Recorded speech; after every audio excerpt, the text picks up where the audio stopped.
Now playing. Get ready for the family reunion from hell. From the producers of the horror classic Evil Dead comes a brand new nightmare and the scariest installment yet.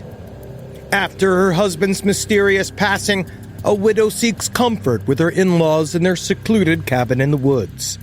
But as they one by one turn into something much more sinister, she discovers that every family has its demons. Evil Dead Burn. Now playing only in theaters. Rated R. Under 17, not admitted without parent. Insurance isn't one size fits all. That's why drivers have trusted Progressive's Name Your Price tool for years. Just tell Progressive what you want to pay, and they'll show you coverage options that fit your budget. Visit Progressive.com to find a car insurance rate that works for you. Progressive Casualty Insurance Company and Affiliates. Price and coverage match limited by state law. There's no place to escape to. This is the last podcast. On the left. That's when the cannibalism started. What was that? You know what's really, probably the saddest thing of all about Rogaine? What? Is that when you read about it, I went to go, do some research about side effects of Rogaine, what can it do to you and stuff. And the saddest thing is someone saying, yeah, I gotta use Rogaine every day, but it kind of also sort of doubles as, a hairstyling product. And it's very brutally sad. Yes, all right. Welcome to the last podcast on the left, everyone. I am Ben Kissel. That's Marcus Parks. He's in a closet in Los Angeles. I'm not. Henry Zabrowski is. I am, absolutely. I got my dog bed. It's actually very cold where I am right now because I'm on the side of a mountain surrounded by roosters and thousands of barking dogs. I feels like I'm in a weird tenement camp at the end of the world. Right? Well, a weird tenement camp is sort of what we'll be talking about today. Oh, definitely what we're going to be talking good about Lord. today. All right, so this is The Children of God Part 2, and I can only describe this episode as spunky and disgusting because I am not very looking forward. spunky. It's very spunky, and I'm not going to lie, I'm not looking forward to the content. We are three people. I would describe us at a base level as pretty horny. Yeah. Right? The three of us are all got pretty healthy sex drives. I'm like a little chihuahua. I've described this last episode. David Berg, though, is by far the horniest man. Did I say that he's hornier than Albert Fish? I don't think you said it until you just said it. He is hornier than Albert Fish, and I think he should have gotten a trophy. I don't know if that's true. I think he should have gotten a prison sentence. So when we last left David Berg and the Children of God in 1970, he and almost 200 of his disciples had settled at the Texas Soul Clinic on a plot of land outside of Thurber in Texas, a ghost town off of I-20 close to Caddo and Palo Pinto. I say blow it up. Yes. All of Texas needs to be redone. The middle of Texas needs to kind of just be let's give it a mulligan. It doesn't have to be blown up. It's already in shambles. Just build it up. Oh, yeah, absolutely. All of these towns are dead. So here at the Texas Soul Clinic, new members that they called babes were given new names, which is another classic cult tactic. These names were always from the Old Testament, names like Caleb, Deborah, and Shadrach. I love Shadrach from the Bible because he was the Klingon weapons specialist. I remember that. Wasn't his friend Abednego? You know, it's interesting. My brother had the reverse of this. He had a biblical name to start with, Bartholomew, and then all the kids called him Bart the Fart. So from then on, he went with Eric. You can't rhyme anything with Eric. Derek? You could just call him Big Gay Eric. Well, but that's not a rhyme. So the people, after they were given their names, were also given tribal identities and split into 12 groups to mimic. The people were also given tribal identities and were split into 12 groups to mimic the 12 tribes of Israel, also from the Old Testament. But in this case, the tribes were little more than work assignments. Now, again, you divide people. You separate them from their actual personalities. You call them a different name. You break them up into even tinier mini groups. The idea is to keep people as isolated as humanly possible and forgetting all sort of connections to the real world. And that's how you can really control them and really eat that pussy. Well, I do remember when the tribe of the tribe of Benjamin in the Bible, there was a whole chapter where they were on clean the shitter duty, and that was of course in Deuteronomy, and that was sad. Yeah, it's exactly how it was. One tribe would be maintenance, another would be made up of cooks, another was in charge of livestock, and still others would quote unquote procure food from neighboring towns like Strawn and Mingus. That was the raccoon group. That's what they called themselves. Is the mayor of a town like Mingus, is it just a giant, just man baby with the watermelon hat on? Like literally like a carved out old watermelon and be like, today we're making lollipops money. And everyone's just like, yay, yay, yay. Finally a mayor who speaks for the people. If lollipops became money, I would move to Mingus in a heartbeat. However, none of these tribes were actually allowed to partake in anything that was procured either legally or illegally. All of the good stuff went to the people at the top, while the rank and file were left with either rotten food or animal feed thrown out by neighboring ranches. Let me tell you, that animal feed shit is gross. I know you made a point to allude to the fact that you've eaten it before, so now I must request: have you eaten animal feed? Yes. Okay, so I'm happy you got. He doesn't come. He literally lives in a world of brine. All he does is he'll eat whatever scraps are around. It's curiosity. It is. It's animal feed. And plus, it just sometimes when you're, throwing it out for the cattle, sometimes the dust will get in your mouth, and you get a pretty good idea for what it tastes like. Why are you cackling the entire time? Are you screaming like, "Gah! Eat up!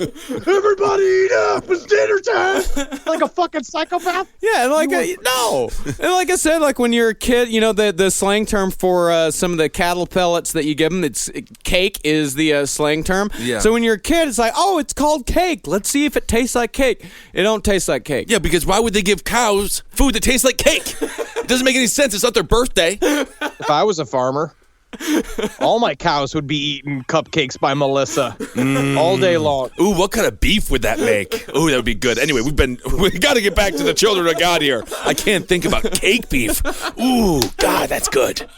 Now, at the Texas Soul Clinic, as it would be for much of his rule, David Berg held an authoritarian rule over his disciples, with all decisions happening from the top down, which was a privilege of being the end times prophet. He was the guy at the top. He was the guy at the end of the world, like this guy knew what he was talking about. And since God had told Moses David about the end of the world and all manner of other things, it wasn't so much of a stretch to think that God would also give David Berg instructions on the cult members' day-to-day lives. Now think about this. This Texas Soul Clinic was a guy, I believe it was Fred Jordan, who was like an old sort of like teacher of David Berg. They were back in the day when he was more evangelical and like wearing suits and shit. They knew each other, and they got into a disagreement where Fred Jordan was like, I don't want to work with you anymore. You're obviously a pervert. And he was like, no, and they left. When he shows back up, he shows up with this fucking busload of hippies that are all like, the way they said that their smiles were like both either like empty but also ironic, like they were like ha ha ha ha ha, like acting like it was all normal. Obviously it was not. They're living in a world of shit. The way they described it is that their campouts were just covered in trash, where they would just pile all of the food and stuff that they stole from other neighborhoods into a big pyramid in the center, and then they would go and pick shit out of it. There's only so long you can handle that without not believing the guy that is telling you to do that is Jesus Christ. Yeah, there's no way that bizarre trash heap Christmas tree that you made out of food is an indication that person you're following is the second coming of Jesus himself. It's like Fraggle Rock. Yes. It does sound kind of fun, I have to admit, like go into a huge Christmas tree of rotten food and just grabbing whatever you want. It sounds like Neverland Ranch, or like Neverland, the real Neverland, but it's actually more like Neverland Ranch. Yes, because that's of true. all the kid fucking. Right. So here's how a day in the average member of the Children of God would go. Mornings were Bible study, after which each member was given God's orders for the day as was befit their tribe. Every member was also assigned a buddy who stood at their side at all times, including on trips to the bathroom. And speaking of the bathroom, the Children of God had a strict 2 sheets rule, meaning nobody could use more than 2 sheets of toilet paper on each trip. I wouldn't last a second. Yeah, I use two hearty handfuls. Yes, I just like to. I mean, I'll just take 2 rolls and go into the bathroom with that and come out with 2 empty rolls. But do you know that if you actually read, if you've ever spent time, like if you ever forgot your phone for some reason and you're in a bathroom and you've just read the label of the toilet paper roll, right? It says that 2 sheets is supposed to be the normal quote unquote serving of toilet paper. Well, I don't know. For who? I don't know. I mean, I eat as much flax as I could jam into my system. Like, sometimes I'll poop a bunch of rocks. Like, I put a bunch of just, like, little, like, diamonds. Like, I'm a little fucking, like, I'm run by the Rothschilds. Like, my guts are. But I still need more than 2 sheets. Most people do. Yeah. So it's a Survivor type setting. Jeff Probst should be there breaking up the camps. So that's what's going on. Divide and conquer. Yeah, huh? divide and conquer. And while those people were in the bathroom, they more often than not used the time for Bible studies. Each member had to memorize what the cult called the set card, which was a list of 300 Bible verses in addition to memorizing 10 chapters of the Bible. And loudspeakers, ever a favorite of cult leaders, would constantly blare someone reading passages from the Bible. Jim Jones used this exact same tactic, where you just had, and Shinrikyo used the exact tactic too. If you have a compound in which a cult is hanging out day to day, there's gonna be loudspeakers, without a doubt. And when people were reading their passages aloud during Bible study, they would also usually listen to a tape saying the exact same words. What that meant, pretty much nobody had any time to think, nobody had any downtime, which is another time-honored tactic of cult compounds. Mm-hmm. That's how you keep everybody on the same track. You know what I mean? So you keep everybody in the vibe, because the part about it's keeping a vibe going. It's keeping, because the idea is also you're trying to build up the tempo. We're headed towards the end of the world. All of this is like, it's present. It's happening right now. And also what we're going to talk about too is that this was a very puritanical society at this time. There was no sex yet. It was just work and Bible passages. So is it possible that, when one of the members of the cult Children of God were going and speaking into the loudspeaker, they just started to sing, and then that person became Katy Perry? Is that possible? There were actually a couple of people a couple of celebrities that grew up in the Children of God. River Phoenix and Joaquin Phoenix grew up in the Children of God. Wow. Rose McGowan grew up in the Children of God. That's pretty much it. But that's some heavy hitters right there. Some of my favorite actors. Yeah, wonderful people. God, Rose McGowan. She made my pubic hair grow. Scream. I can't even get into it. So everything at the Children of God compounds were communal down to the shoes, with nobody having any possessions save one, a Bible. Each person was allowed to have their own Bible, and that was it, which is an isolation technique in and of itself. Possessions... Think about this. David Berg could straight up say, like, look, you could use a Bible is perfect for anything. You could scare a fox away with it. You could rip out the papers and eat it, and that's fiber. Help you towards your 2-sheet rule. Am I right, young Marjorie, with your puddles of pudding you make every morning? I've seen it. Cleanest butt in town, but not a page left in the Bible, huh? See, really, no matter what people say, possessions are important to humans. It's just the way that we're built. Yeah. And stripping possessions down to just one thing makes that possession the de facto most important object in that person's life. If you ever watch Lock Up Raw on MSNBC, you'll notice prisoners, they have a finite amount of objects, usually like 20, and those are life. So you're like, how did someone get stabbed for stealing somebody's, rosary or whatever it might be? And it's because that thing is the most important thing ever. Exactly. So when the children appeared in public, they would often be seen wearing red sackcloth. Sackcloth is a material that's usually made from black goat hair and is extremely uncomfortable. They'd also smear ash on their face, completing the ash and sackcloth Old Testament double whammy, which signaled mourning and or repentance. And it just made them look creepy as fuck. It just made them look they weird. showed up. They looked super metal. Yeah. Like they showed up like wailing, covered in sackcloth and ash, and they were all just, that must have been awesome to see. I would have showed up. If I saw that, I would have been like, yeah. They're like, no, sir, this is supposed to be bad. I'd be like, metal. I don't think you would fit in very well. You might be more of a Hare Krishna type. So members justified all of these practices and behaviors by saying that all of it put together was their preparation for Armageddon, which is, of course, exactly what David Berg told them they needed to believe in to be a part of the children of God. Like a lot of cults, the whole thing centers around Armageddon, and David Berg's control centers around Armageddon, because Armageddon is fear, and fear equals control. So somehow we convinced them that God was only picking up people who look like extras from Lord of the Rings on Armageddon on the Day of Judgment, and they dressed like a bunch of idiots.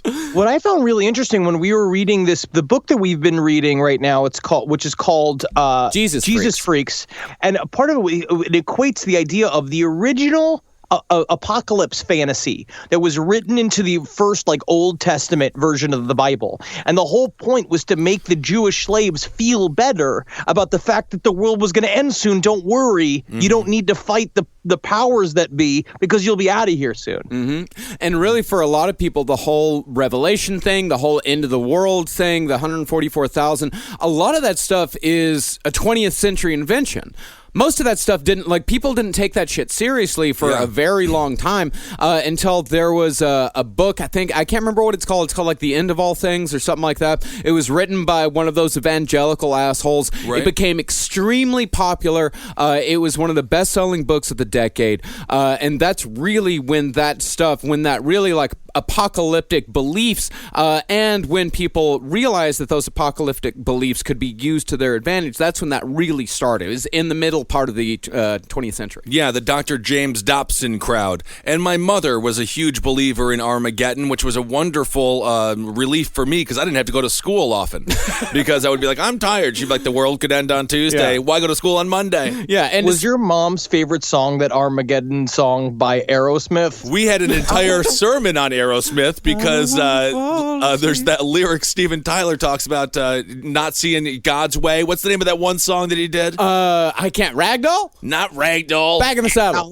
Yeah, something like, no, it's not that one. No, Aerosmith was on the Jesus hit list. They did not like him. Oh, wow. Yeah. That's the thing. Speaking of what Henry said about all that stuff being put in there to make the Jews feel better about their lot in life, nobody whose life is going great believes in Armageddon. Right. That is just an absolute fact. There is no millionaire that believes in Armageddon. There's nobody in a happy marriage that believes in Armageddon. These are people that want the world to end, but they don't want to end it by themselves. They want God to do it for them. Right. Because then it takes it out of their hands. Yeah. It takes it out of the responsibility of having to deal with your life. It takes it out of your hands. Now it's like, I have this bigger thing I have to worry about. I don't have to worry about getting my shit together. I don't have to worry about reconnecting with my family or having friends or having a career, because the world's going to be over soon. Yeah, exactly. Yeah. Which is why you didn't ever have to go to school, Ben. I loved that.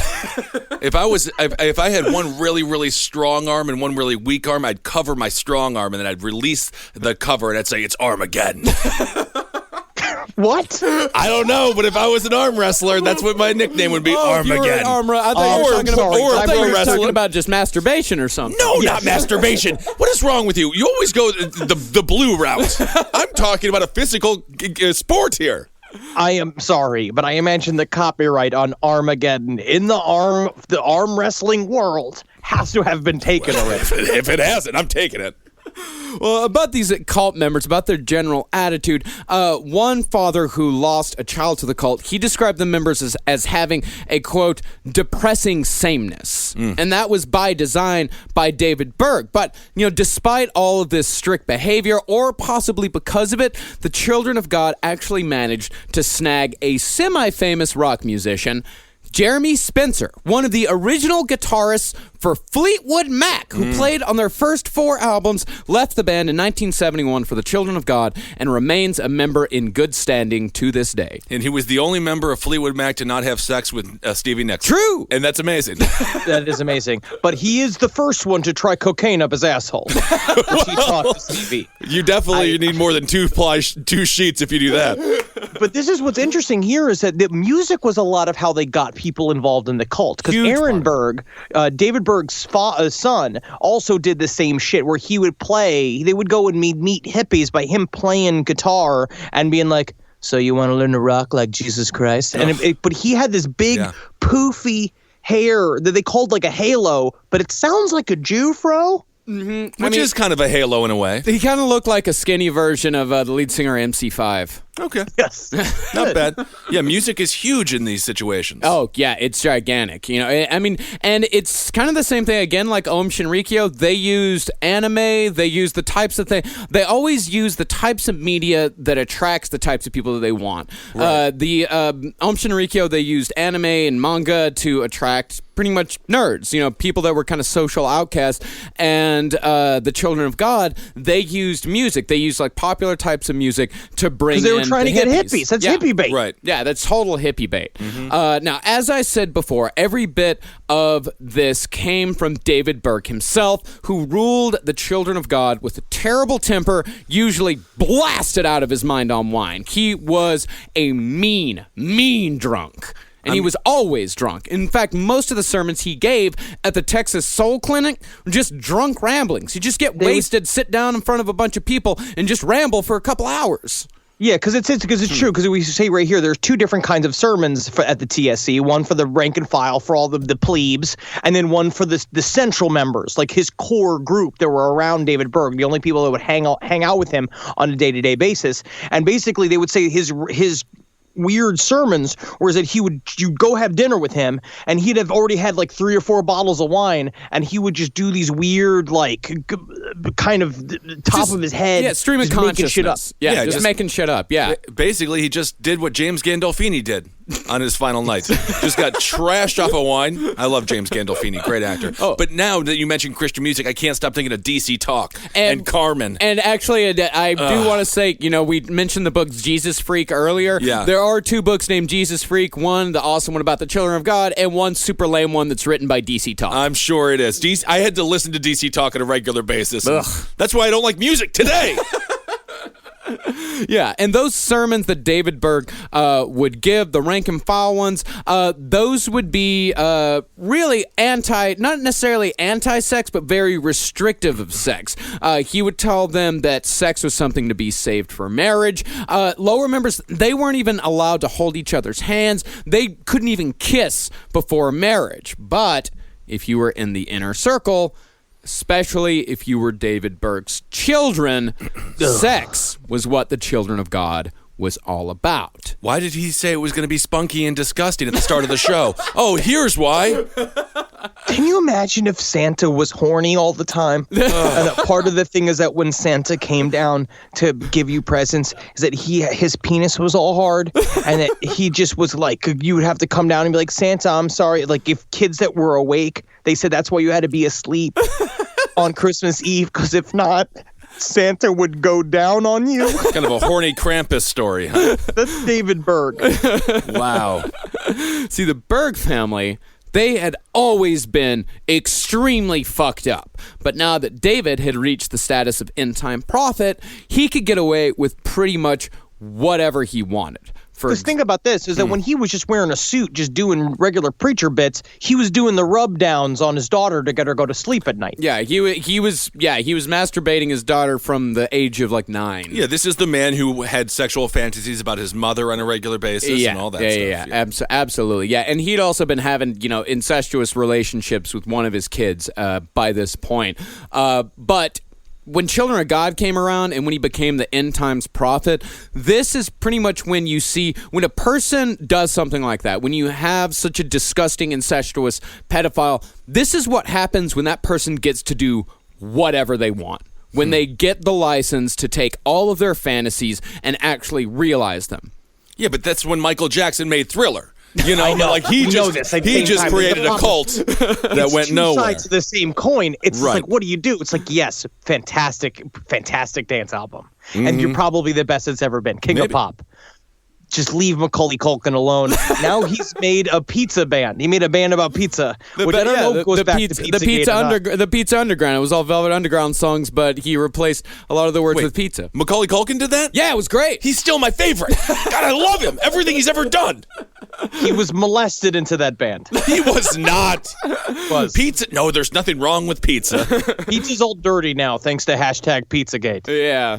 Well, we might whatever. So here is an example of some of the fucked up things that happened between David Berg and his family. One night, Berg was holing up in a hotel in Dallas where he was hiding from embarrassment after getting deported from Israel, which is a part of what sparked the extreme anti-Semitism that he would display later on in life. And real quick, we were going to find out a lot is that they bounced around internationally all over the place trying to find a new home for children of God. Also, they were being persecuted everywhere. So they went to Israel thinking, oh, we're going to show up and they're going to love us. And literally Israel was like, no, get the fuck out of here. And they were like, you fuck here. Like, stop rubbing your daughter for a second. I need you to fill out this paperwork. Yeah.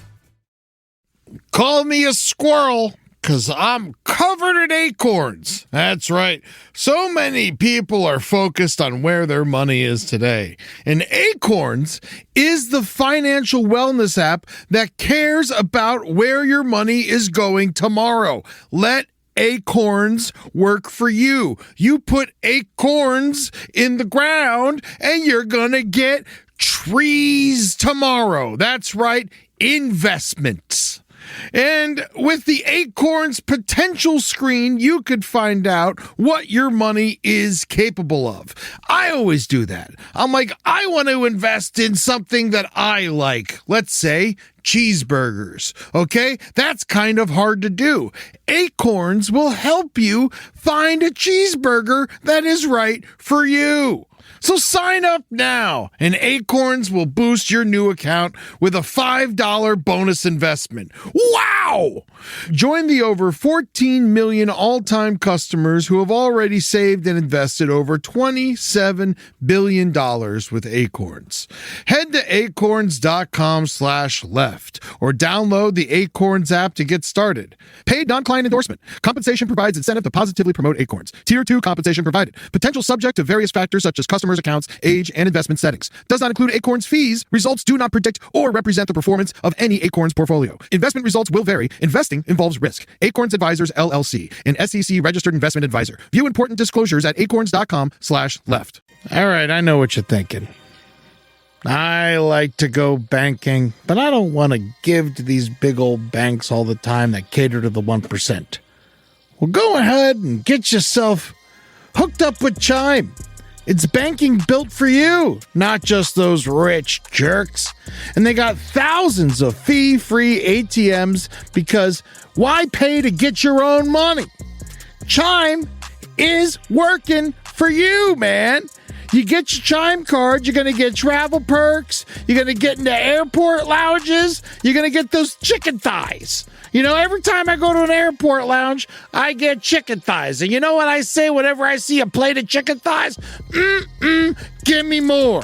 Chime's going to get you those chicken thighs in these lounges, all right? Sure, they can serve other types of meat, but why would you when chicken thighs are so delicious? Chime is not just smarter banking, it's the most rewarding way to bank. Join the millions who are already banking fee-free today. Head to chime.com/left. That's chime.com/left. It only takes a few minutes to sign up. Chime is a fintech, not a bank. Banking services for Chime Card provided by Chime's bank partners. Optional products and services may have fees or charges. Stated cashback for Chime Prime only. No minimum balance required. For more information on travel perks, go to chime.com/disclosures.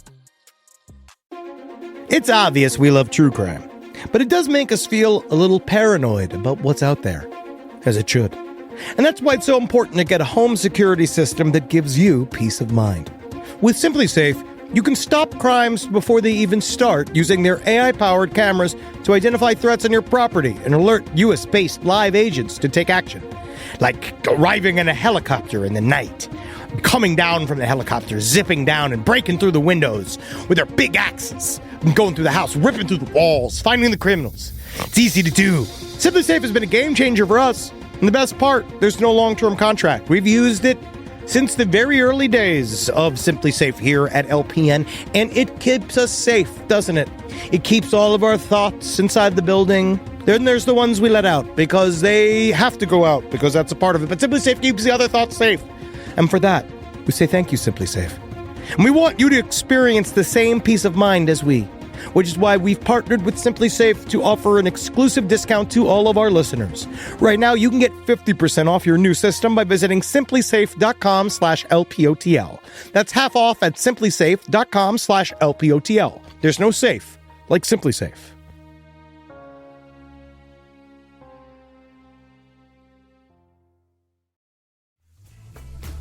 I do have a question about money. How do they finance these trips? Every person who joined the Children of God signed over everything they owned. Okay, so they just pulled it all together. 'Cause it's an expensive trip. Yeah, they pulled it all together, Okay. and there were also business people around. Anytime they set up a new colony, there were people with money that were sympathetic to their cause and would donate to that. Oh, I see. But the majority of their money, we'll talk about how they came upon that on the next episode with a little technique called flirty fishing. All right. But we'll get into that later. So, while they were in this hotel room, Berg held a meeting with his daughter Deborah and her husband, his son Hosea and his wife, and Berg's son Aaron and his wife Shula, who had just recently married into the family. She was brand new with all of this.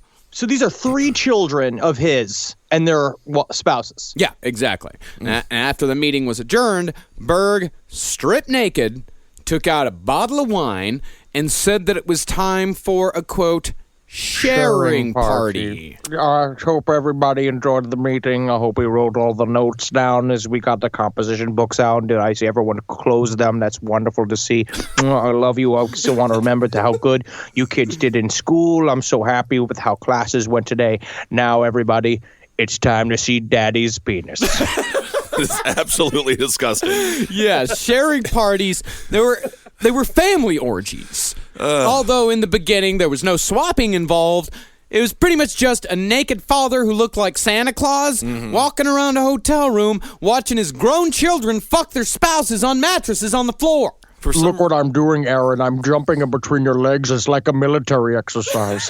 I'm using it to challenge my dexterity. God. Oh, I like how you're fucking your wife. It's how I would fuck her if my penis worked. Which is also very interesting. We're going to find out he's also completely impotent. He can't get an erection. But in his second half of during this whole time period. So he's just watching his kids fuck each other. Marcus is skeptical about his lack of vulnerability. Yeah. No, he could get hard. Well, when we talk about when he starts really getting into it with his granddaughter, he couldn't get it up. Yeah, he couldn't get up with his granddaughter, but everybody else he was fucking all the time. Oh, my God. Yeah, as we'll find out in the next episode, his son was quoted as saying, "Dad was a really sexy guy." That's a good thing that he couldn't. I really do envision, after the Supreme Court makes a really big ruling, they do the exact same thing. Just time for a sharing party. Time for a Hey. And all this family orgy shit, the bizarre views of family didn't stop there. See, Shula, she had been pregnant with another man's child when she met and married Berg's son, Aaron, and after she became pregnant again, Berg sent Shula and Aaron to Canada and gave her illegitimate son away to another member named Susan. And the practices of splitting up families and familial orgies will become common practice for the Children of God, and this here is where a lot of Berg's insanity and evil nature lies. See, every despicable practice that the family ended up spreading wide, Berg tested it on his own immediate family first with It was very torturous similar results. to L. Ron Hubbard did the same thing. L. Ron Hubbard had an inner circle where he would test out all of his ideas on the inner circle first and before it goes to the rest of the Scientologists. So this would be a good time to be on the outer circle. Yeah, I mean, So this is not the best time to be close to the leader. Oh no, this is a terrible time to be close to the leader. It's never good to be close to the leader.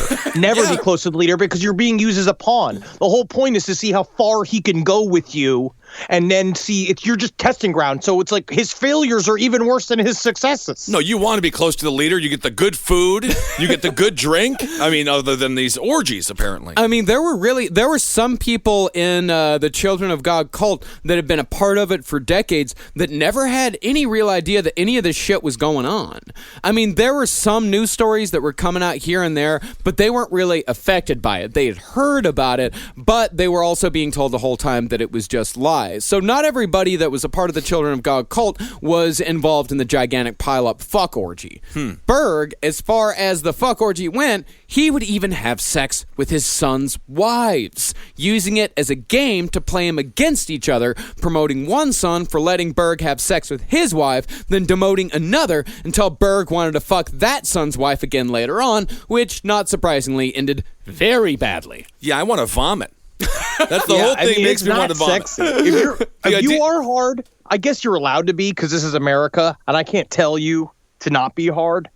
But don't be hard. I mean, it's just the idea of your dad with your wife. Yeah. I mean, that is. And not only your dad with your wife, but your dad with your, like, brother's wife, and, like, your brother feeling good that he's getting promoted because your dad fucked your brother's wife, and you feeling bad because of that. Well, my older brothers are gay, so my dad would have to go deep sea diving in whatever they were getting into. Can you imagine your father having sex with your brother's husband, just like really going away at him and looking out over at you, the smile on his face, the thumbs up? You can't replicate that with anything else. Oh, what's that in the corner of the studio? Oh, it's a loaded gun. I think I'm going to go grab it and shoot my brains out. Henry, what is wrong with you?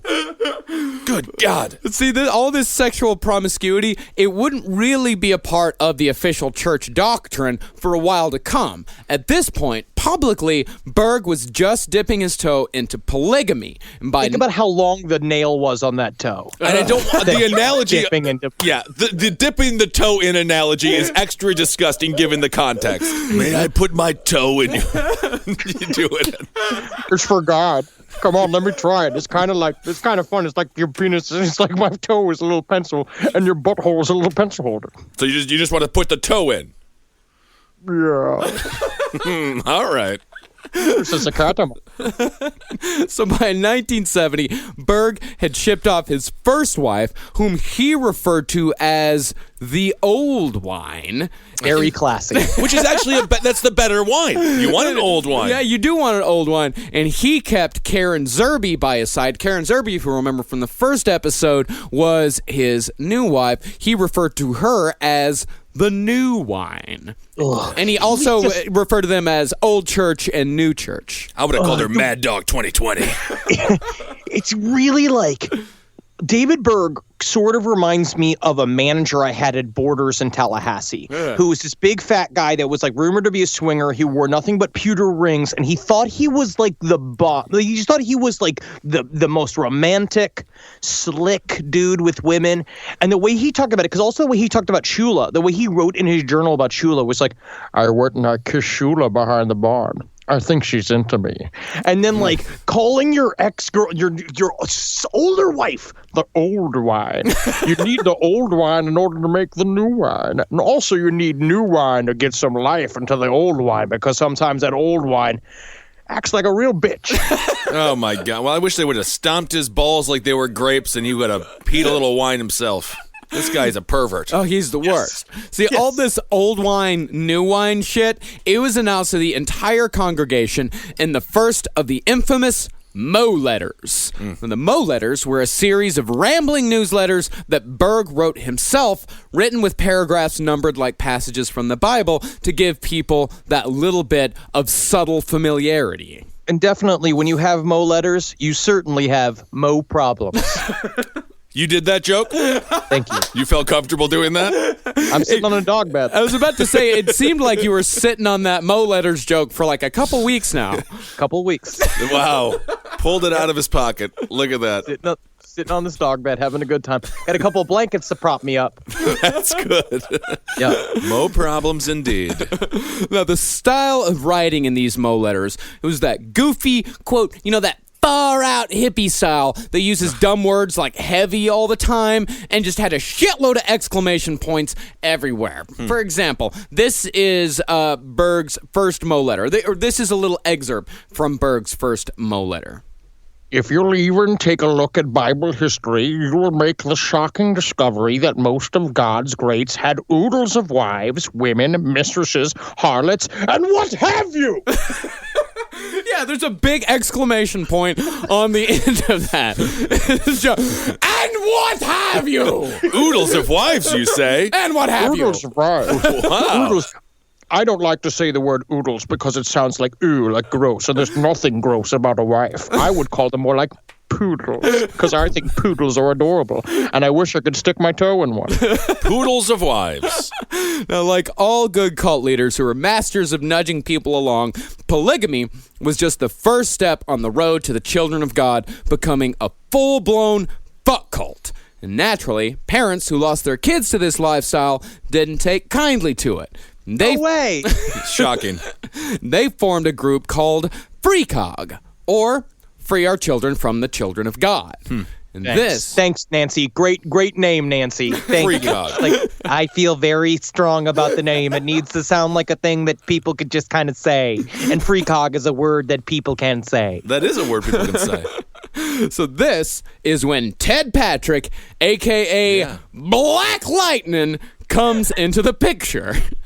Ted was, at the time, making a name for himself, deprogramming cult members on behalf of their parents.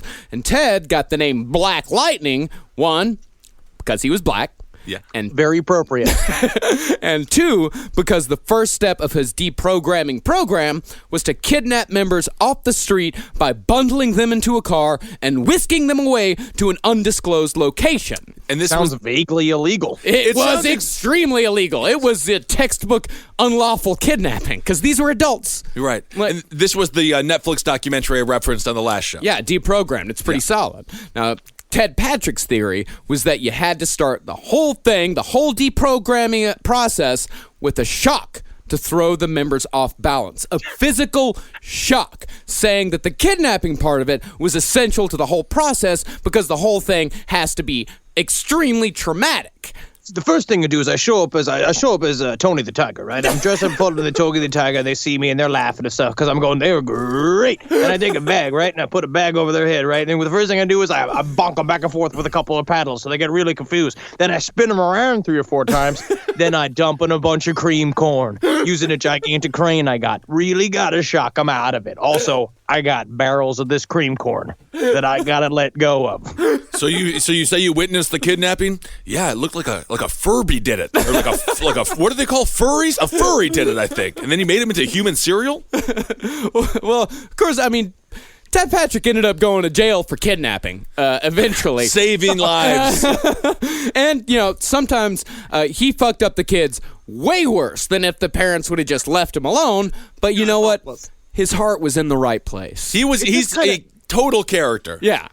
It does kind of feel like what's going on right now too, and just in the world in general, where it's like our heroes are almost worse than the villains, where they're almost just as bad. They're being bad at your job of being a hero is just worse than being a shithead. It ain't right. No, it ain't. Parents who wanted to get their children away from the children of God were referred to in the cult as 1036ers, after the Bible verse Matthew 10:36, which reads, "And a man's foes shall be they of his own household." Now, this verse is tailor-made for a cult that wants to isolate its members from their friends and family. And it was a favorite of Children of God members to quote to Ted Patrick while he was trying to deprogram them. The Bible sounds like it was written by people wearing no pants, but they were wearing shoes and occasionally a shirt. They were a bunch of homeless men that were sexually obsessed with the coolest guy in a group, the coolest homeless man in the world. They got obsessed with him. I'm going to say sexually. Yeah. Because they were always washing and sucking his feet and getting him food. That's who wrote the Bible. But that is one of the myths about Jesus. He was actually fairly wealthy for the time. Really? Yes. Like people are like, oh, he wore sandals. No one else was wearing sandals. Yeah, I guess everyone else was barefoot. And he didn't exist. Yes, he didn't exist. That's another very possible truth there. Yeah, but What David Berg also used was the idea of, we always talk about this with cults, is that you use the idea of we're being persecuted to show, look, we're right. Yeah. The powers that be want to shut us down because we're too close to the truth. yeah, and he called everybody outside of the children of God, anybody who tried to come in to take people away or to tell them that what they were doing was wrong, they were called systemites. I kind of like that. It sounds like it's out of Hellraiser. That's pretty. I want to be a systemite. But by the time Black Lightning showed up, Berg had already been releasing Mo letters for years and was starting to turn them sexual in the most subtle of ways. There was one called Squeeze, Don't Jerk, which was a reference to trigger discipline while using a gun rather than masturbation. You're supposed to squeeze the trigger, not pull the trigger. And he wrote, Squeeze, don't jerk, or you may miss the mark. And that's a sin. And that's a sin! Are you talking about guns, or are you talking about me grabbing your dick? That's funny. What am I doing right now? You're holding your... You want me to grab it? Yep. Okay. 1971. I'm not subtle. No, not at all, actually. Bless me for being subtle. If subtle was a crime, I am innocent. Yeah, no. In 1971, Berg wrote a Mo letter called I Gotta Split, in which he explained that it was necessary for him and Zerby to leave the country to spread the word of God. Now, this right here, what Henry's about to read, is an example of what Berg wrote in I Gotta Split as to why it didn't really matter where he was, comparing himself to the presence of Jesus. And this is some insane cult doublespeak bullshit. Hey there, party people. Hey there. How's everybody feeling? How's the mood of the room? Now remember, he's right here with me now, in me. But he's just as much right there with you, in you there, right now, at the same moment, in the same power, just as intimately and personally as he is here with me, in me. You can enjoy him just as much as I can. And I can thrill to his presence just as much as you can. And we can all enjoy him together anywhere, everywhere, anytime, all the time, in all his power and fullness. Just as much for you as for me, and just as much for them as for us, and just as precious and sweet and intimate as for any, by his Spirit through his words. For the words that I speak unto you, they are spirit, and they are life. Can you dig it? Can you dig it? Jesus Berg, I just have one question. Can we go to 3-ply? I have just had a bad problem lately. I need to triple it up. What am I doing right now? You're holding your cock. Yep. You know, I rip around in the bed. You might actually not be surprised by this, but I'm a restless sleeper. I roll back and forth like an alligator with a wounded deer. But something's changed in my house, and it's thanks to Boll and Branch. You know, people keep their bedding way longer than they should. It's because people are afraid of change. Not me. I burn my sheets once a week, but I don't need to, because Boll and Branch's signature organic cotton sheets, pillows, blankets, and comforters are all designed to be breathable, incredibly soft. They get better over time. Start with the signature sheets. You're going to buy 2 sets so you can rotate them. Come on, you're going to want to. The moment you get into bed, you'll notice the difference. I know I did. I just got fresh from the bath. I was fully lotioned. And sliding into those sheets kind of felt like, to be honest, I felt like the luckiest pasta filling in the whole world. All right, they're really good. You will like them. You will feel like a brand new laid chicken. Which is, we're all going for. Just trying to be a hot chick again. Sleep cooler this summer with Boll and Branch during their annual summer event. For a limited time, get 20% off site-wide at bollandbranch.com/left with code LEFT. That's Boll and Branch, BOLLAND branch.com/left. Code LEFT to take 20% off. bollandbranch.com/left, code LEFT. Exclusions apply. This is a paid ad by BetterHelp. You know, stigma shows up in a lot of different places. I know I had to explain to my handyman about the devil imagery in my home. I had to explain that in our home, El Diablo es bueno. And he reluctantly agreed. I think largely just because he was in my home and he was scared. But over time, he began to see, the devil can be my amigo. See, even in 2026, stigma can get in the way of a lot of things, right? My handyman almost didn't put up my floating media cabinet, right? You gotta get support for your mental health. Maybe you've encouraged friends to consider therapy while avoiding taking the first step yourself because you're busy, worried what others will think, or telling yourself you should handle it alone. No, you need a team. Get therapy with BetterHelp, the world's largest online therapy platform.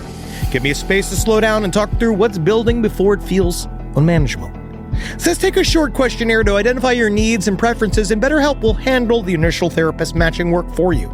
Their industry-leading match rate means BetterHelp typically gets it right the first time. Feel confident knowing BetterHelp therapists work according to a strict code of ethics and are fully qualified. So don't let hesitation hold you back. Find support with BetterHelp. Sign up and get 10% off at betterhelp.com/lastpod. That's betterhelp.com/lastpod. It's summertime, baby. And you know what that means. You're going to go to Quince and you're going to get yourself some new clothes. Something happened to me by accident recently. I had a nice little Quince mistake. It was Father's Day and we wanted to get Julie's dad something nice. So naturally we went to Quince. We looked around and we were like, oh, look at this 100% organic cotton mesh stitch button-up sweater polo. I think Bob's really going to like this.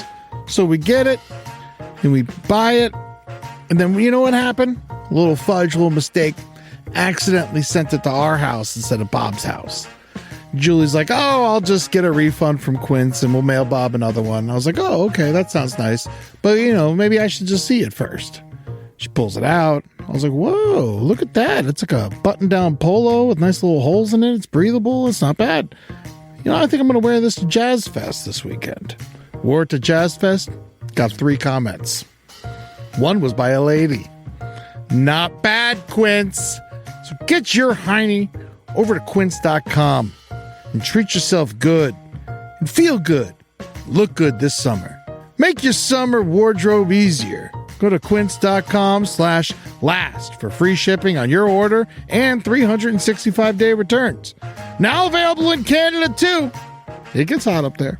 That's QUINCE.com/last for free shipping and 365-day returns. Quince.com/last.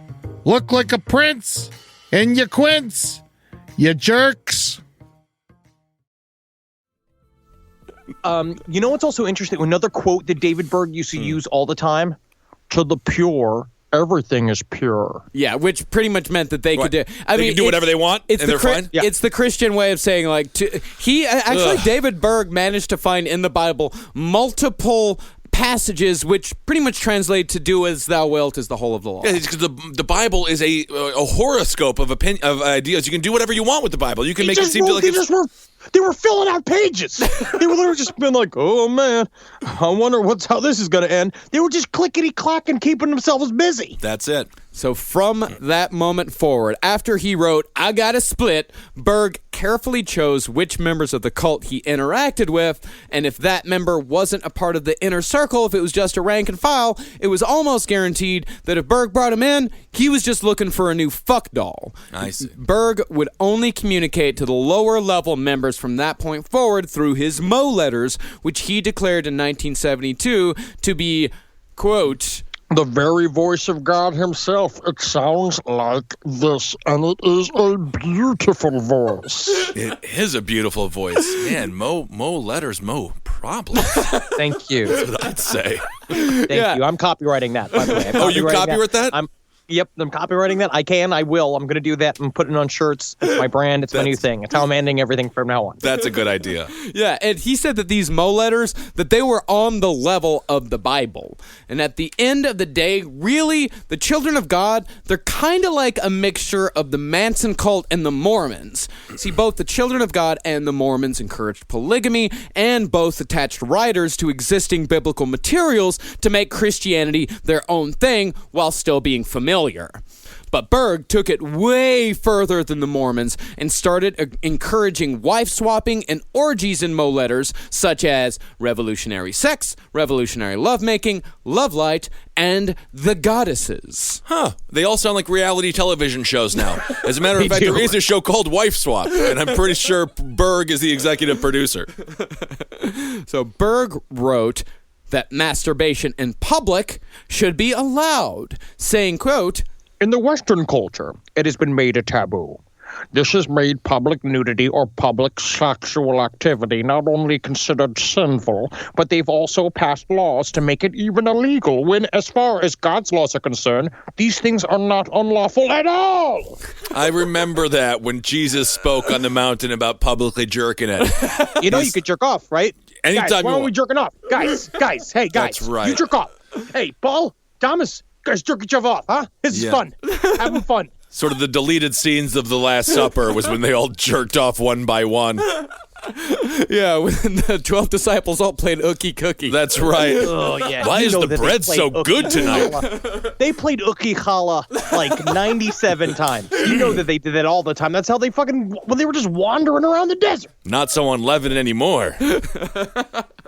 So Berg, talking about his own first experience with masturbation, wrote, I will never forget that I was first taught how to successfully masturbate to a complete orgasm by an older boy who whispered it in my ear while sitting in the third church pew from the front during one of my father's Sunday morning sermons. I gladly accepted his invitation to go home with him for Sunday dinner to learn more, and he was most happy to teach me along with some of the rest of our friends. His simple little lesson was the soul of brevity. You just jiggle it up and down until it feels so good it hurts. Yes. Yes, please. Yes, queen. Give it to me. Sounds like you can't flush the toilet. Just jiggle the handle a bit. yeah, You just jiggle it up and down until it feels so good it hurts. and that's also my comedy. That's my comedy philosophy. That's it. So he was molested. That's his story, right? yeah, I mean, by an older boy. Yeah. But he flipped it around. Yeah. He flipped it around to Yeah. the hottest thing he could think of. Yeah, I guess so. That's true. Yeah, just remember that in the minds of Berg and his followers, this shit was on par with Jesus' Sermon on the Mount. I remember that when Jesus was like, and I looked at my mother Mary and I got rock hard and then I fucked my father. Yeah, because Berg would say, it's like, the Bible was written a long time ago. It's time for the new stuff. And this is That's the new stuff that Jesus wants you to know. This is the new stuff that God wants you to know. He's telling me specifically because, remember, he's Moses. So he's the conduit between God and the people of earth. And what didn't Moses have? Playboy. And think about it now. But this is also when he uses all that to kind of jump into pedophilia with 2 feet. He's just nudging into it a little Nudging bit. into it. He's jumping. He's a lemur going off the edge. What are you talking about nudging into it? He's dancing like nobody's watching if the dancing was molesting the various members of his family. I think he's dancing like his family is watching. He's not nudging. He's not even close to pretending like he doesn't want to have sex with all of the kids. But to the cult members, like, they are taking these things a little bit at a time, is that he's just kind of suggesting it. Like, he's just kind of throwing it out there, just kind I of see. seeing what sticks to the wall and getting people used to this stuff. Trumpian. Like this little bit right here is buried in paragraph 54 of Revolutionary Sex. Yeah. Good God. If early marriage is wrong, then why did God make girls able to conceive and bear children at such an early age if it is wrong for them to marry at such an age? In most Western cultures, it is even illegal. Sounds like Osama bin Laden. The so-called quote-unquote child marriages are usually forbidden by law in the West, whereas they are quite common in the East. And why not? God has made boys and girls desirous of and able to have intercourse and bear children at those ages. So I say, pop the top. And you know what they say, once you pop that top, the fun don't stop. Don't bring Pringles into this. Do not bring one of my favorite snacks into your disgusting tale. If I were to name Pringles, I would call them Dingles, because Dingle is a funny name for my penis. All right, leave Pringles alone. And also, doesn't his logic fall apart when he brings up the boys? Mr. Kissel, what am I doing right now? You're holding your cock. Okay. Yeah, he doesn't come right out and advocate pedophilia and incest just yet, but he is just yet. Which, by the way, if you can't, figure out the foreshadowing, eventually he does. Yeah, I think they figured it out, Marcus. But right now, he's planting the seeds for acceptance. The only sexual activities that he preaches against are pulling out and male homosexuality, saying about the latter, To say the least, sodomy is insanity, insanitary, infectious, disgusting, degrading, dirty, perverted, and hazardous to the health of both body and mind. Jesus Berg, you fucked your son's wife. Yep. Oh, yeah. Took her to town. I took her to town. I took her to the library. I got her a library card. I took her to the dump. I took her back from the town. And I mean, I had sex with her. Huh. Yeah, and of course, with Berg, lesbianism, totally cool. Totally dope. Totally, Oh, yeah. totally fucking sweet, bro. Yes. This is Every Skid Row fan from the 1980s. Remember that when you had to win the argument against homosexual or for homosexuality not being a crime, you'd be like, "Do you like two chicks making out?" You'd be like, "Yeah." Two dudes, dude. no. this is what he wrote about lesbianism. Personally, I don't see that lesbianism is any different from any other form of masturbation or sexual massage, which the Bible also seems to ignore. They're written by a human penis. This is just, if balls can write, this is what balls create. I just can't imagine anything illegal or immoral about just two bleach blonde girls with long fingernails just scissoring each other like a screaming X. I want to see it every day. So maybe we could go to the carnival, break the right balloons, and we can get those. We can get a picture of the Barbie twins. Would you like to do that? Yeah. Also, you know what really creeps me out is when I'm having sex with my son's wife, and he says, "Good job, Daddy." It's like, leave me alone. I'm trying to fuck your wife. Yeah, that is hard for you. Gives little kisses on the cheek. I can't stand hugging my son, but when I am just up to the pubic hair in my daughter, that's where I'm at peace. That's my me time. You're disgusting. You're a horrible person. Now, as the years went by, the Mo letters ranged from sexual instruction to completely bizarre beliefs to the seemingly mundane, with one of the Mo letters just only being about all the things that you need to know when you buy a boat. This is like when you go to see Bob Dylan now. That's all he talks about. You go to see Neil Young now. It's just about cars. He made a whole album about cars. He's out of touch. What I'm saying is he's out of touch with the core He is out of constituents touch. here. He is very out of touch. I would say that. Yeah. He can't go see Sigfield and Roy, but he can have sex with his granddaughter. I see. Maybe one of those tigers, too. Yeah, now eventually these Mo letters, they became illustrated. They used the underground comic book style that was popular in the 70s. And this is very interesting because it completely borrows from the R. Crumb style of drawing, like comics with an X. And they were highly sexualized. And also very similar to R. Crumb's lifestyle as well. David Berg and R. Crumb could be compared very easily because R. Crumb was also sexually obsessed. You know that? Well, R. Crumb's just sexually obsessed with big girls. He's nowhere near the monster that David Berg is. No, R. Crumb he's isn't a a monster. He's just a weirdo. I'm just saying he's horny. Yeah, he's super horny. Yeah, if you want to think about who would R. Crumb be if he could come back, or I don't even know if he's dead, but if the perfect spirit animal for R. Crumb, if you remember that Far Side picture where the woman, she's very heavy set, she's posting up the lost Chihuahua and the Chihuahua's in her butt cheeks, that's R. Crumb. R. Crumb wants to be that Chihuahua so bad. Honestly, I can see how it's sexy. Oh, absolutely. Yeah, totally. Riding a big woman around. I'd do it. Yeah. I'd do it. Have a great time. I'd fucking buy a special cowboy hat for it. I'd have a great time with it. Yeah, and like Henry said, these illustrated Mo letters, this is when this shit gets extremely dirty and extremely graphic. This is an excerpt from one comic called Dad's Sex Talk. Okay, I'm going to vomit. I'm going to put it this way. Let me preface this. If you ever have a friend that's like, let's say you have like a crush on a girl or like a crush on a boy, and you have a friend that's like maybe going to hook up with that person, a really good thing to do is be like, hey, you should check this out, and give them a copy of Dad's Sex Talk, the one comic, and they will never have sex with anything ever again. Yeah. The sex talk from a father to a son should be wear a condom, and then the son looks at his father, says, okay, and then the conversation's done. Yeah. Yes. Well, but this is a little different. Yeah, yeah, and also the reason why it's called Dad's Sex Talk is because Dad was one of his names. He was David, Moses David, Mo, and a lot of people just called him Dad. It's so gross. Yes. Here's what it is. The Lord put pubic hair between a girl's legs for a good reason. It's a cushion to absorb friction. He put a nice shock absorber right on your bumper.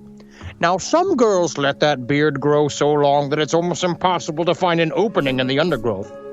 I like to see it nice and neat and well trimmed. Not shaved, but trimmed with a pair of scissors. Leave enough so that it's still a good shock absorber, especially if you do a lot of you-know-what. Fucking. Fucking. That's what I said. I'll just say it out loud. Have I been again, put me in jail for being a subtle artist. Put me in jail for it if it's a crime. Because I am sick and tired of being subtle. I think it's time to really just straight up, when you're fucking and you're really just grinding against your daughter, you need a shock absorber on there because That's not right. I hurt myself. Now, it's more for the protection of the man. Yeah. Undergrowth. Did you think that was an appropriate term there? Yeah, I did. I wrote it, didn't I? Didn't I, Mr. Sweet Little Lamb? Have you had sex with your daughter today? No, I don't have a daughter, and I wouldn't do that. That's why you're so surly. You need to make a daughter and then have sex with her. Just don't agree with anything that you did with your life. What am I doing right now? You're holding your cock. Yes. Okay. Yeah, and that's what these things were half the time, is that half of them were just instructions to his followers on how he liked to fuck. Yeah, Like, how he wanted their bush to look like. Yeah, how he wanted their bush to look like. God. And he'd even talk about his like sexual preferences. He'd wander off into that every once in a while. This is another thing he wrote in Dad's Sex Talk. The reason I could never go much for the man sucking the woman is it's almost impossible for the woman to not have some kind of odor down there, no matter how much he washes. My nose is so sensitive, I can't take it. Yeah, he doesn't like to be in the undergrowth. I guess it's sort of like Stranger Things. What was it? The Upside Down. The Upside Down world, but it's the undergrowth. He is complete filth. Yeah. So at what point does he, so at some point he still has to be giving sermons about being good to your fellow neighbor. He jumps off it. He starts with it. Yeah. So and so if you're receiving this letter and you're in the children of God, isn't this kind of a wake-up call that this guy is just a horny old man now? Well, there were, throughout the 70s, there were some purges because people were starting to look at these things and listen to some of his practices and go like, this wasn't what we really signed on for. No. So David Berg, at a couple of points, did purge a lot of people. Anybody who said they didn't like the fuck direction that the children of God was going in, he purged them. He said, you're no longer a part of it. I am Moses David. I know best. This is the word of God. And if you do not believe in this, then you are essentially lost and you're no longer welcome here. But then I would assume those people, because they're so perverted by this ideology, they were probably hurt by getting purged, I would assume. Very much Yes. so.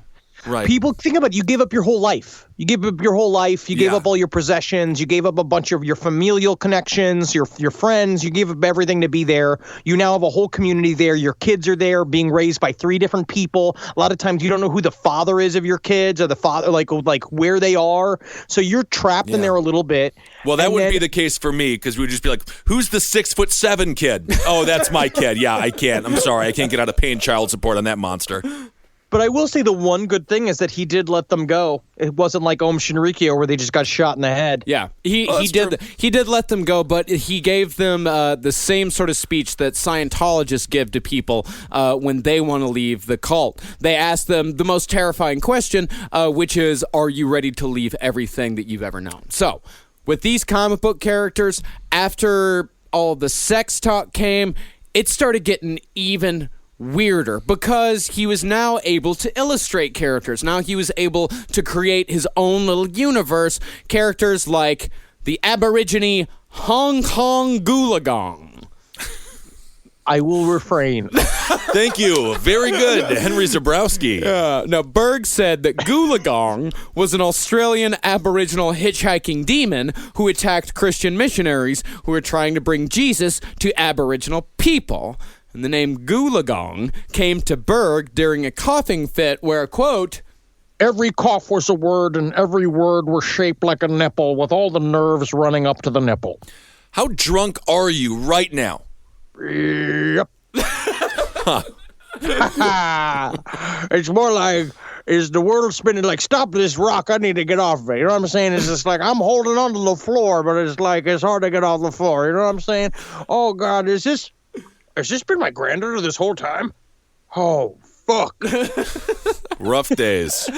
Yeah, and he further stated that Gulagong's attack was like being overwhelmed by smothering breasts. Just can't come up with any other analogies, though, other than about the female. It's just always the female anatomy. That's it.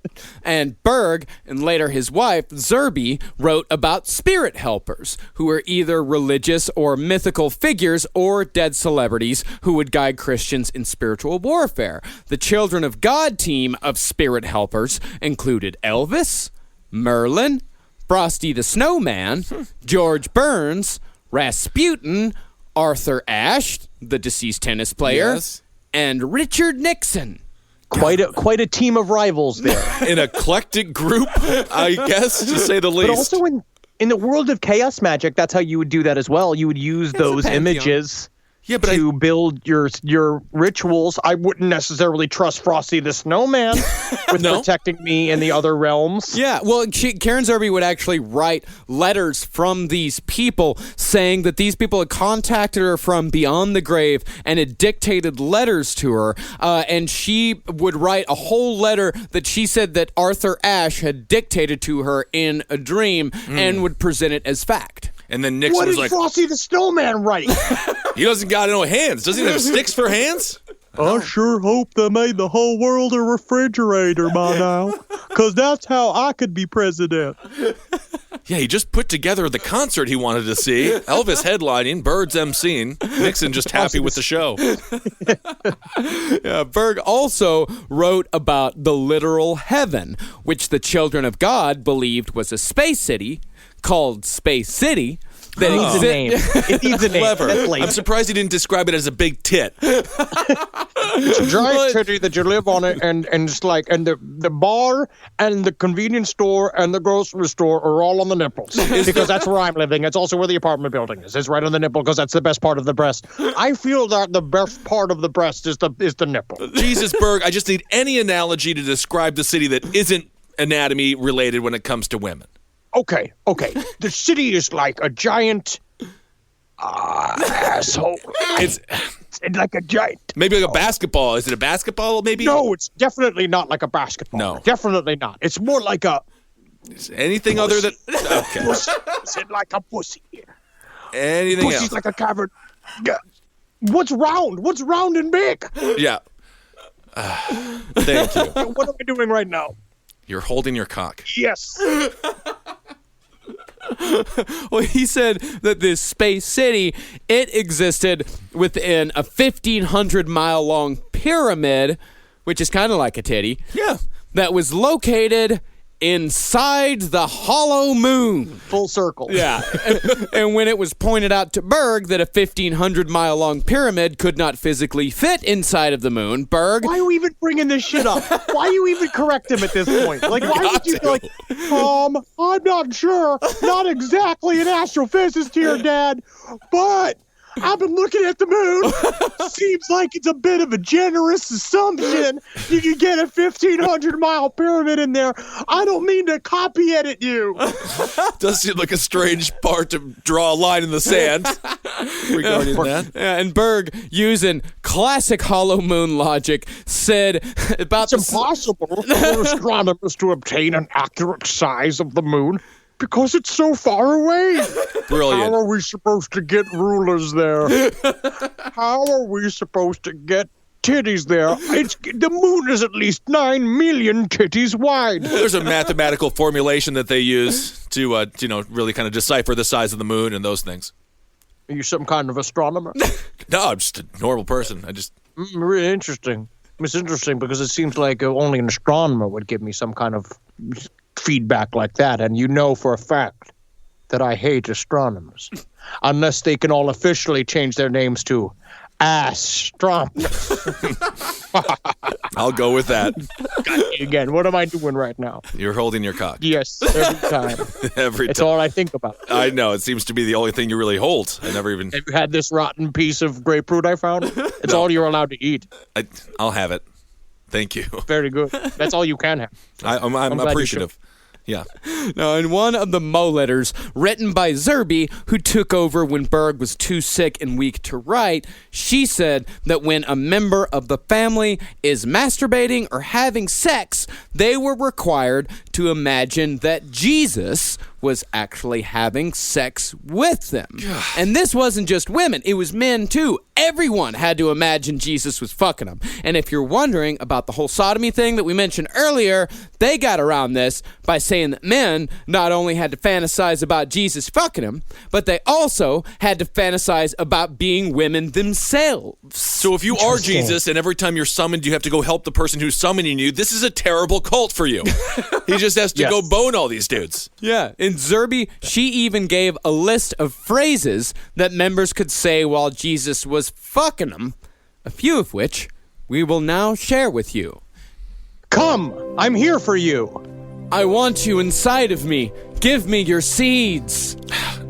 I want to woo you, Jesus, and to be wooed by you. Fill me. I'm getting really horny for you, Jesus. Oh my, okay. My pussy's excited for you, Jesus. I'm wild about you. I'm crazy about your penis. About your penis. I mean, if someone said that to me in bed, I would be like, what is happening? Jesus, I'm lost in your love. With every thrust of your penis, you take me higher and higher. This is her writing this, right? Uh-huh. Yeah, okay, so this... all right, lastly, I'm desperate for your big, hard penis. Sell it, Kissel. Come on, sell it. Come on. I'm desperate. I don't know how to... You're masturbating. You're masturbating in the front. You're getting fucked from behind. Wait, Jesus Christ. You're about to orgasm. All right. I'm desperate for your big, hard penis. I crave it because I want your seeds. Oh, I want your seeds. Oh, I don't know. Oh, I'm desperate for your big, hard penis. I crave it because I want your seeds. Oh, that's good. Woo! This is a fun Mo problems.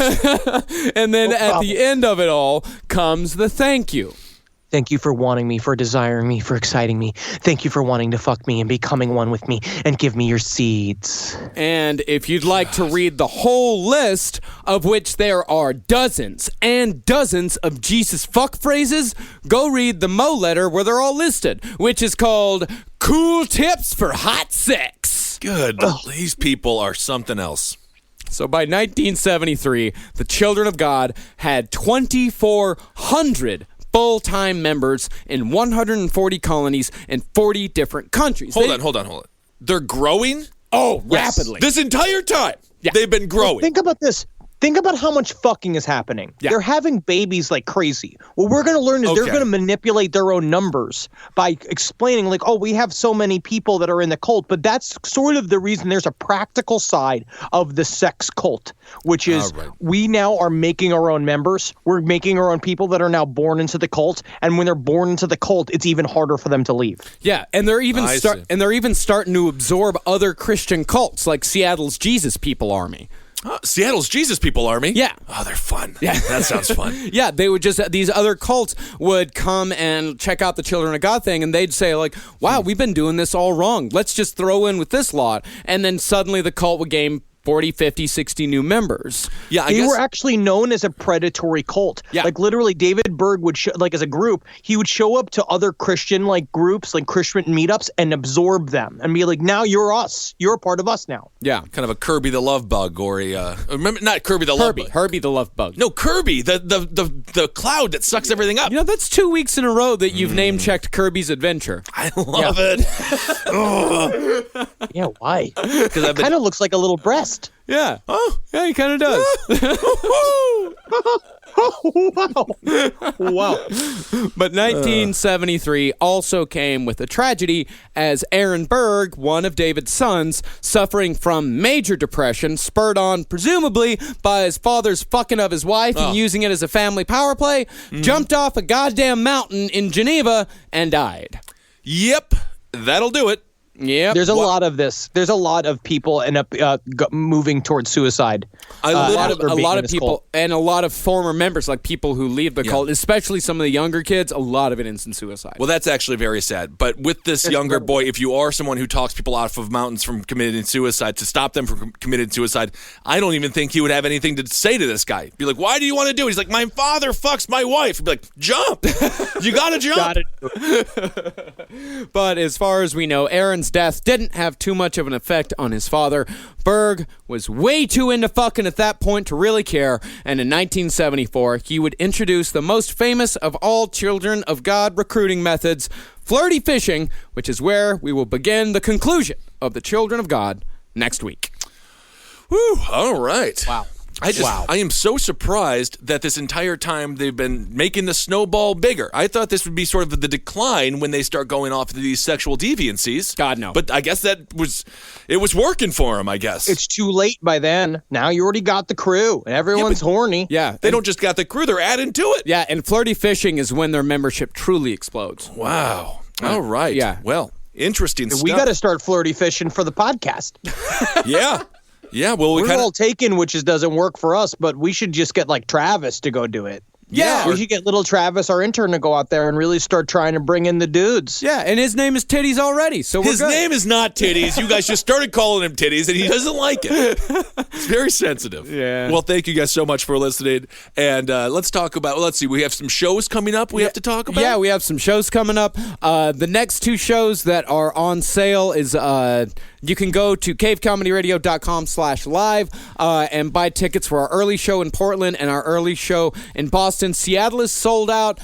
Portland, the late show, is sold out, but I think we're going to be releasing some tickets day of. So make sure to follow us on Twitter at LP on the Left and go and join our Facebook group because we always announce stuff there. As soon as those tickets are released, we always announce it there. Anytime the tickets are released to new shows, we're going to be coming to Kansas City, Missouri here soon. Ooh. We're going to be coming to San Francisco. We're going to be coming to Toronto. We're coming to a ton of places, but these shows sell out very fast. So if you want first crack at them, or actually, if you want second crack at them, you can go and join our Facebook and Twitter pages. If you want first crack at them, go and join our Patreon page at patreon.com/lastpodcastontheleft. We always let our Patreon members know about upcoming shows and when tickets go on sale before we let anybody else know. It's just a little bit of a thank you for supporting us. Even people who only donate $1 per month get that advance knowledge. Yep. Thank you guys so much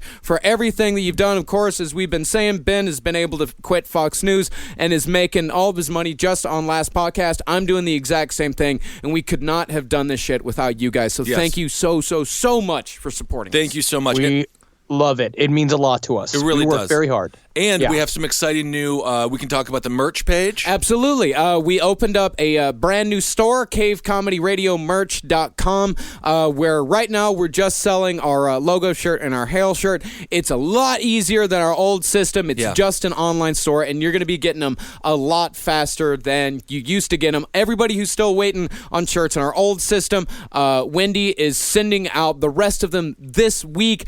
We got a couple of returns, so if you have any problems, if you haven't gotten your shirt, cavecomedyradio@gmail.com is the address to go to, but all the rest of you, cavecomedyradiomerch.com is where you can get your t-shirts today. And we're also going to be releasing, now that we've got this new deal on this new site, we're going to be releasing a fuck ton of new t-shirts. We're going to be bringing the Heart Satan shirt back into production, so anyone who missed out on that one can go buy it at the site here in the next couple of days. And we've already sold a bunch. Thank you guys so much for supporting it. It's just another way to support us, and thank you guys so much for supporting us in everything that we do. We could not tell you how much we appreciate people really rewarding the hard work that we've put into this show over the last 5 or 6 years. And what you've done with Cave Comedy Radio in general, Marcus, has been amazing. There's so many shows in the top 100 on iTunes, top 50 on iTunes. It's unreal. Yeah, it's real good.